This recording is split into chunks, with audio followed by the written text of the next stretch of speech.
Clip number 969۔ اس clip میں قرآن پاک کی سورہ فرقان کی آیت نمبر 27 سے 29 تک کی تلاوت، ترجمہ قرآن اور تفسیر قرآن صراط الجنان آپ سماعت فرمائیں گے۔ بسم اللہ الرحمن الرحیم۔ ترجمہ: اللہ کے نام سے شروع جو نہایت مہربان رحمت والا ہے۔ وَيَوْمَ يَعَضُّ الظَّالِمُ عَلَى يَدَيْهِ يَقُولُ يَا لَيْتَنِي اتَّخَذْتُ مَعَ الرَّسُولِ سَبِيلًا۔ ترجمہ: اور جس دن ظالم اپنے ہاتھ چبائے گا، کہے گا اے کاش کہ میں نے رسول کے ساتھ راستہ اختیار کیا ہوتا۔ وَيَوْمَ يَعَضُّ الظَّالِمُ عَلَى يَدَيْهِ، اور جس دن ظالم اپنے ہاتھوں پر کاٹے گا۔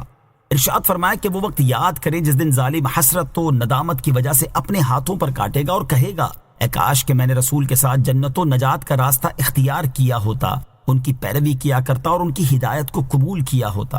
یہ حال اگرچہ کفار کے لیے عام ہے، مگر عقبہ بن ابی معیط سے اس کا خاص تعلق ہے۔ اس آیت کا شان نزول یہ ہے کہ عقبہ بن ابی معیط ابی بن خلف کا گہرا دوست تھا۔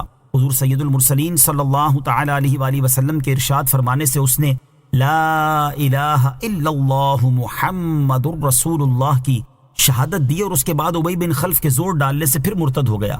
سرکار دو عالم علیہ الصلوۃ والسلام نے اسے قتل ہو جانے کی خبر دی، چنانچہ وہ بدر میں مارا گیا۔ اس کے بارے میں یہ آیت نازل ہوئی کہ قیامت کے دن اس کو انتہا درجے کی حسرت و ندامت ہوگی، اور اس حسرت میں وہ اپنے ہاتھوں کو کاٹنے لگے گا۔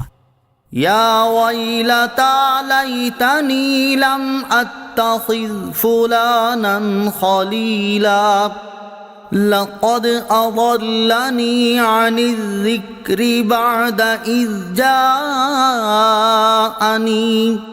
وکان الشیطان للانسان خذولا۔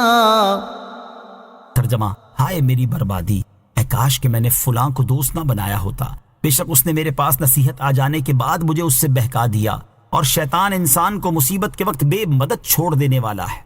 یا ویلتا، ہائے میری بربادی۔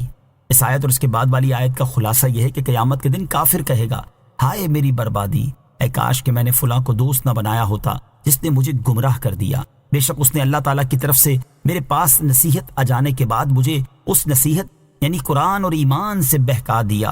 اور شیطان کی فطرت ہی یہ ہے کہ وہ انسان کو مصیبت کے وقت بے یار و مددگار چھوڑ دیتا ہے، اور جب انسان پر بلا اور عذاب نازل ہوتا ہے تو اس وقت اس سے علیحدگی اختیار کر لیتا ہے۔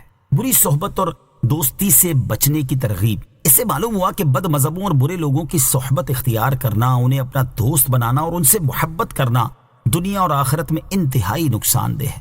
احادیث میں بری صحبت اور دوستی سے بچنے کی بہت تاکید کی گئی ہے، چنانچہ ترغیب کے لیے یہاں اس سے متعلق 2 احادیث سماعت کیجیے۔ نمبر 1، حضرت انس بن مالک رضی اللہ تعالیٰ عنہ سے روایت ہے، رسول اللہ صلی اللہ تعالیٰ علیہ وسلم نے ارشاد فرمایا برے ہم نشین سے بچو کہ تم اسی کے ساتھ پہچانے جاؤ گے، یعنی جیسے لوگوں کے پاس آدمی کی نشست و برخاست ہوتی ہے لوگ اسے ویسا ہی جانتے ہیں۔ نمبر 2، حضرت علی المرتضیٰ کرم اللہ تعالیٰ وجہ الکریم فرماتے ہیں فاجر سے بھائی بندی نہ کر کہ وہ اپنے فعل کو تیرے لیے مزین کرے گا اور یہ چاہے گا کہ تو بھی اس جیسا ہو جائے، اور اپنی بدترین خصلت کو اچھا کر کے دکھائے گا۔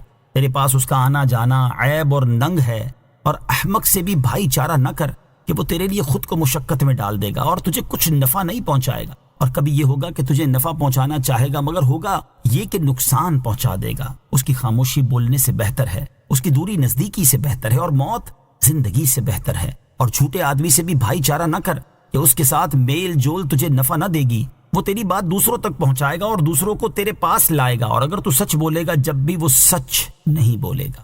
فی زمانہ بعض نادان لوگ بد مذہبوں سے تعلقات قائم کرتے اور یہ کہتے سنائی دیتے ہیں کہ ہمیں اپنے مسلک سے کوئی ہلا نہیں سکتا، ہم بہت ہی مضبوط ہیں، ہم نے ان سے تعلق اس لیے قائم رکھا ہوا ہے تاکہ انہیں اپنے جیسا بنا لیں۔ یوں ہی بعض نادان تسکین نفس کی خاطر بد مذہب عورتوں سے نکاح کرتے ہیں اور یوں کہتے ہیں کہ ہم نے ان سے نکاح اس لیے کیا ہے تاکہ انہیں بھی اپنے رنگ میں رنگ لیں۔ اسی طرح کچھ نادان گھرانے ایسے بھی ہیں جو صرف دنیا کی اچھی تعلیم کی خاطر اپنے نونہالوں کو بد مذہب استادوں کے سپرد کر دیتے ہیں، اور بالآخر یہی بچے بڑے ہو کر بد مذہبی اختیار کر جاتے ہیں۔ ایسے لوگوں کو چاہیے کہ اعلیٰ حضرت رحمۃ اللہ تعالی کے اس کلام سے عبرت حاصل کریں، چنانچہ اعلیٰ حضرت امام احمد رضا خان علیہ رحمۃ الرحمن فرماتے ہیں غیر مذہب والیوں یا والوں کی صحبت آگ ہے، ذی علم عاقل بالغ مردوں کے مذہب بھی اس میں بگڑ گئے ہیں، عمران بن حطان رقاشی کا قصہ مشہور ہے۔ یہ تابعین کے زمانے میں ایک بڑا محدث تھا۔ خارجی مذہب کی عورت سے شادی کر کے اس کی صحبت میں رہ کر معاذ اللہ خود خارجی ہو گیا اور یہ دعویٰ کیا تھا کہ اس سے شادی کر کے اسے سنی کرنا چاہتا ہے۔ جب صحبت کی یہ حالت کہ اتنا بڑا محدث گمراہ ہو گیا تو بد مذہب کو استاد بنانا کس قدر بدتر ہے کہ استاد کا اثر بہت عظیم اور نہایت جلد ہوتا ہے۔ تو غیر مذہب عورت یا مرد کی سپردگی یا شاگردگی میں اپنے بچوں کو وہی دے گا جو آپ خود ہی دین سے واسطہ نہیں رکھتا اور اپنے بچوں کے بد دین ہو جانے کی پرواہ نہیں کرتا۔ اللہ تعالیٰ ہمیں بد مذہبوں اور برے لوگوں سے دوستی رکھنے اور ان کی صحبت اختیار کرنے سے محفوظ فرمائے اور نیک و پرہیزگار لوگوں سے میل جول رکھنے اور ان کی صحبت اختیار کرنے کی توفیق عطا فرمائے، آمین۔ یہاں ایک مسئلہ یاد رکھیں کہ بے دین اور بد مذہب کی دوستی اور اس کے ساتھ صحبت و اختلاط اور الفت و احترام ممنوع ہے۔ صلو علی الحبیب صلی اللہ تعالی علی محمد صلی اللہ تعالی علیہ وسلم۔ مجھے اپنی اور ساری دنیا کی لوگوں کی اصلاح کی کوشش کرنی ہے انشاءاللہ عز و جل۔